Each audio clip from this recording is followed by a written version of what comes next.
Hai, selamat sejahtera. Nama saya Cheng Wenjun dan sekarang saya akan menyiapkan tugas yang berkaitan dengan etika dan tanggungjawab sosial. Dan sekarang saya akan membincangkan tentang COVID-19 di Malaysia dan peningkatan terhadap adopsi teknologi dalam pendidikan, perniagaan dan perkhidmatan. Okey, yang pertama, saya akan membincangkan tentang COVID-19. Apa itu COVID-19? COVID-19 juga dikenali sebagai pandemik coronavirus, ialah wabak penyakit coronavirus 2019 yang berterusan secara global berpunca daripada coronavirus sindrom pernafasan akut teruk yang itu SARS-CoV-2. Yang kedua, wabak ini pada bulannya dikesan pada pertengahan Disember 2019 di Wuhan, China. Sehingga 18 April, lebih daripada 2.3 juta kes COVID-19 telah dilaporkan dalam sekurang-kurangnya 180 negara. Virus ini kebanyakan menular antara seseorang dengan cara serupa dengan influenza melalui titisan pernafasan daripada batuk atau bersin. Masa antara pendedahan atau permulaan biasanya adalah 2 minggu atau 14 hari secara umum termasuk demam, batuk dan sesak nafas. Okey, yang ini adalah statistik COVID-19 di Malaysia. Uh, uh, yang jumlah keseluruhan ialah 8,329, iaitu daripada tarikh 8 Jun 2020. Tapi hari ini 19 Jun 2020, kesnya mungkin sampai 8,500 lebih lah. Tetapi jumlah kes sembuh adalah 92%, iaitu daripada jumlah kes keseluruhan.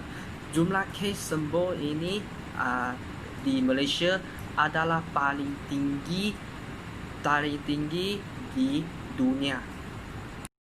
Okey, yang sekarang saya akan bincang kesan COVID-19 ke atas Malaysia di sudut pendidikan.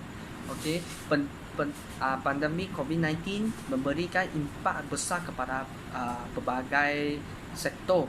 Antaranya ialah bidang pendidikan, sama ada peringkat rendah atau peringkat menengah ataupun pengajian tinggi iaitu universiti, tidak terlepas daripada kesannya. Ia mendorong kerajaan melaksanakan perintah kawalan pergerakan iaitu PKP yang dilanjutkan sudah beberapa bulan. Antaranya pelaksanaan ialah penutupan semua tasak sekolah kerajaan dan swasta termasuk sekolah harian, berasrama penuh antarabangsa dan pusat tahfiz.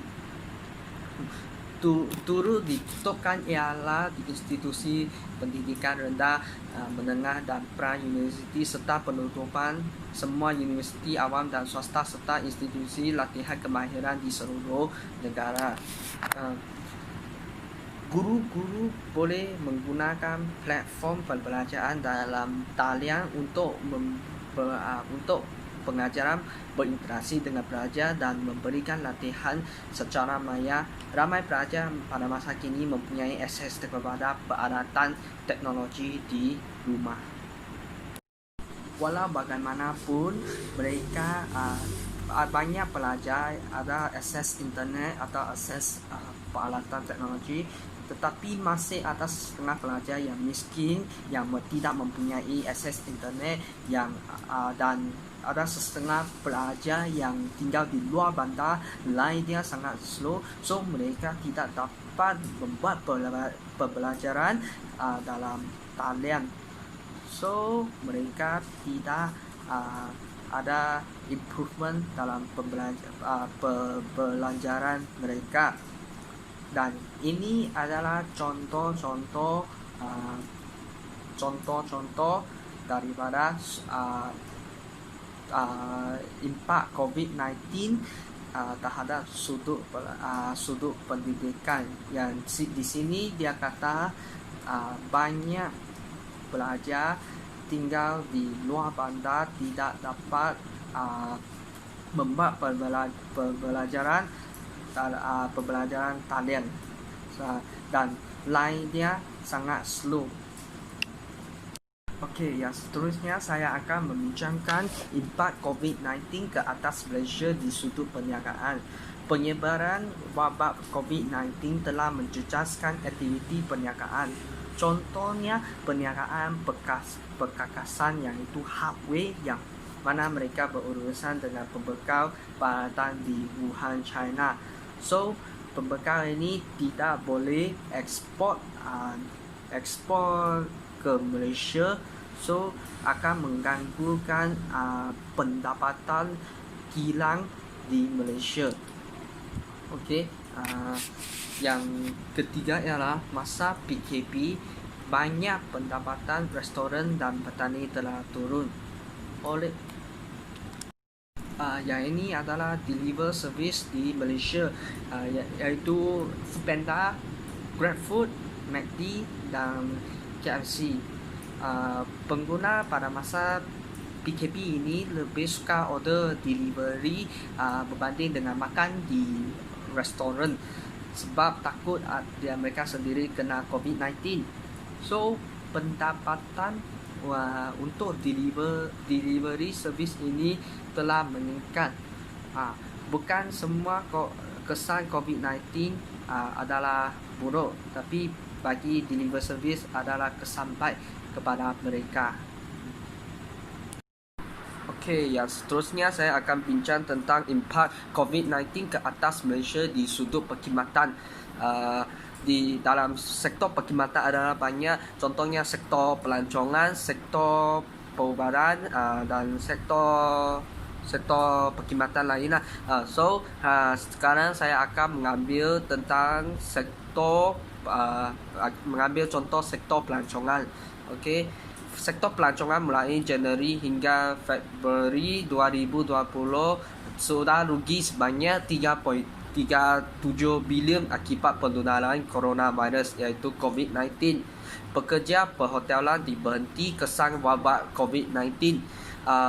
Seramai 15,000 orang kehilangan pekerjaan dalam sektor pelancongan dan sektor perhotelan. Pada tahun melawat Malaysia 2020 dibatalkan akibat kesan wabak COVID-19. Okay, sekarang saya akan membincangkan tentang kerajaan membantu meningkatkan penggunaan adaptasi teknologi dalam sudut pendidikan.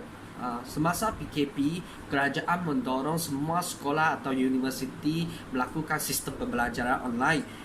Bagi memastikan kaedah pembelajaran atas talian yang berkesan, terdapat beberapa faktor yang perlu diambil kira seperti pembinaan kawalan sekitar, kepentingan interaksi secara interaktif, latihan yang intensif dan berkesan, akses capaian teknologi yang maksimum, permasalahan berkaitan harta intelektual dan hak cipta serta sokongan institusi pendidikan menjalankan kaedah pembelajaran atas talian.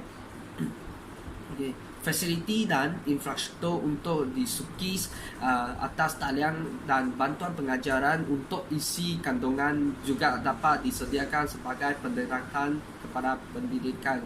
Yang sini saya berikan contoh, contohnya kerajaan memberi 40 gig data, iaitu dari Yes Company kepada mahasiswa dan mahasiswi. Sekarang seterusnya saya akan membincangkan tentang kerajaan membantu meningkatkan penggunaan aplikasi teknologi dalam sudut perniagaan.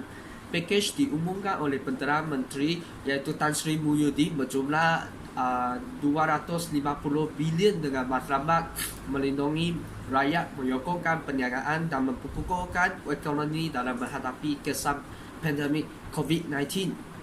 PKS iaitu perusahaan kecil dan sederhana termasuk usahawan mikro. Kerajaan telah memperuntukkan 4.5 bilion melalui 5 insentif utamanya, iaitu dana 3 bilion kepada tabungan bantuan kemudahan khas, kadar faedah dikurangkan kepada 3.5% dari 3.7%. Yang kedua, peningkatan saiz dana IM 1 bilion di bawah kemudahan semua sektor ekonomi bagi meningkatkan akses pembayaran. Semasa PKP, kerajaan juga menggalakkan semua peniaga berniaga di online. Contohnya, peniaga boleh menjual barang yang biasanya kita tengok adalah dalam Facebook, Insta, dan lain-lain. Selain itu, Ketua Pegawai Eksekutif Pembangunan Multimedia Malaysia juga mengeluarkan ekonomi digital kepada peniaga untuk menjual barangnya dalam online. Sebagai contohnya, Webbytes, Sedia Berhad, dan Crypot Sedia Berhad. Ya, ini adalah contoh dia. Itu Kementerian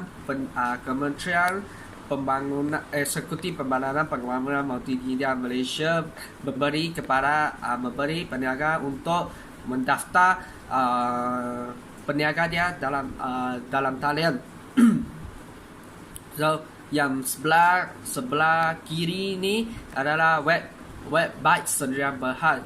Yang ini peniaga boleh daftar dia punya peniaga, dan mereka juga dapat 40% discount rate. Okey, yang sebelah kanan itu, yang kuning itu ialah Crypto. Yang ini adalah untuk bagi deliver service punya. Kalau ada peniaga yang nak deliver kepada pengguna, dia boleh daftar ini, dia register dia punya atau daftar dia punya alamat perniagaan. Akhirnya, saya akan membincangkan kerajaan membantu meningkatkan penggunaan aplikasi teknologi dalam sudut perkhidmatan. Ketua Setiausaha Negara Datuk Seri Muhammad Juki Ali berkata penggunaan teknologi seperti mesyuarat melalui sidang video telah diperkenalkan dalam sektor kerajaan sebelum ini, namun kini ia digunakan sepenuhnya dan banyak memberi manfaat ketika wabak COVID-19. Selain itu, kerajaan juga menggalakkan pengguna membayar bil mereka secara tarian. Okey, yang akhirnya sektor perkhidmatan juga merangkumi sektor perubatan juga. So, kerajaan juga mengimport teknologi perubatan baru untuk merawat pesakit yang dikena COVID-19. Okey, yang ini adalah contoh-contoh sektor perubatan. Kerajaan mengimport teknologi ini. Yang ini adalah Technopreneur. Teknologi dia nama adalah Technopreneur, dan ini teknologi boleh merawat pesakit yang dikenakan COVID-19, dan teknologi ini juga boleh membuat vaksin COVID-19 untuk mencipta vaksin kepada COVID-19 juga.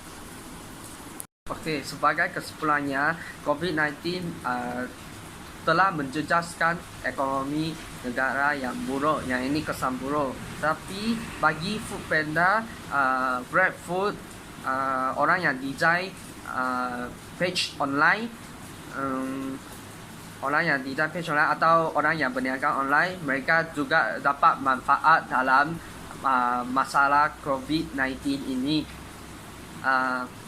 Semoga semua negara dapat mencipta vaksin COVID-19 ini supaya kita dapat menghapuskan COVID-19 ini di dunia, dan semoga semua orang adalah sehat, dan thank you.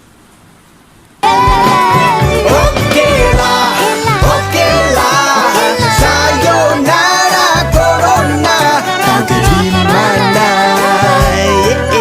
Anda pergi kerja, bila keluar, oh sayang, Anda main bola.